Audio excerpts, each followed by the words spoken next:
شاید یه مرحله از رشد همین باشه که تو خیلی چیزا رو میفهمی ولی دیگه خودتو درگیر نمی کنی. میفهمی راجبت حرف میزنن، میفهمی آدما ادا شدن و تظاهر میکنن.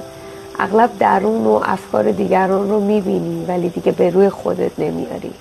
همه اینا رو میفهمی ولی دیگه برات اهمیتی نداره، چون دیگه نه وقت این بچه بازی ها رو داری و نه حوصله‌ش رو. فقط جایگاه هر کسی برات یادآوری میشه و در نهایت تمرکزت برمیگرده به زندگی و هدفهای خودت.